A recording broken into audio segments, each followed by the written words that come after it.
ഈ മാസം 15-ാം തീയതി പ്രധാനമന്ത്രി നരേന്ദ്രമോദി വീണ്ടും തലസ്ഥാനത്തേക്ക് അനന്തപുരിയിലേക്ക് എത്തുകയാണ്. കാട്ടാക്കട ക്രിസ്ത്യൻ കോളേജ് ഗ്രൗണ്ടിൽ നടക്കുന്ന പൊതുസമ്മേളനത്തിലാണ് പ്രധാനമന്ത്രി നരേന്ദ്രമോദി സംസാരിക്കാൻ പോകുന്നത്. നമുക്കറിയാം, അടുത്ത കാലത്ത് സമീപകാലത്ത് അദ്ദേഹം പത്തനംതിട്ടയിലും പാലക്കാടും തൃശ്ശൂരിലും തിരുവനന്തപുരത്തുമൊക്കെ അദ്ദേഹം BJPയുടെ തെരഞ്ഞെടുപ്പ് പ്രചരണത്തിനായി എത്തിയിരുന്നു. ഇതിപ്പോൾ കേരളത്തിൽ രണ്ടാം ഘട്ട വോട്ടെടുപ്പ് ഏപ്രിൽ 26-ന് നടക്കുമ്പോൾ ആ ഫേസിൽ കേരളം വിധി എഴുതാനിരിക്കുന്ന ഈ ഒരു ഘട്ടത്തിൽ തെരഞ്ഞെടുപ്പ് പ്രചരണം അതിന്റെ അവസാന ലാപ്പിലേക്ക് കയറുന്ന ഘട്ടത്തിലാണ് രാജ്യത്തിന്റെ പ്രധാന സേവകൻ ഒരിക്കൽ കൂടി തലസ്ഥാന നഗരിയിലേക്ക് എത്തുന്നത്.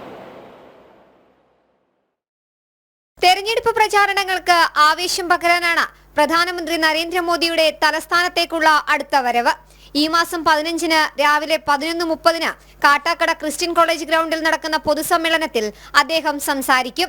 തിരുവനന്തപുരത്തെയും ആറ്റിങ്ങലിലെയും NDA സ്ഥാനാർത്ഥികളായ V മുരളീധരൻ, രാജീവ് ചന്ദ്രശേഖർ എന്നിവർ പ്രധാനമന്ത്രിക്കൊപ്പം വേദി പങ്കിടും. ഇപ്പൊ തിരുവനന്തപുരം ജില്ലയിൽപ്പെട്ട ആറ്റിങ്ങൽ പാർലമെന്റ് മണ്ഡലത്തിൽ കാട്ടാക്കട ക്രിസ്ത്യൻ കോളേജ് ഗ്രൗണ്ടിലാണ് അദ്ദേഹം പങ്കെടുക്കുന്നത്. ഇത് കേരളത്തിന് മുഴുവനും ഗുണപ്പെടുന്ന പരിപാടിയാണ്.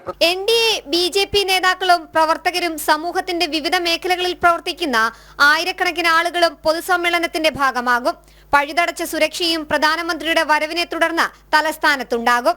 ജനം, തിരുവനന്തപുരം.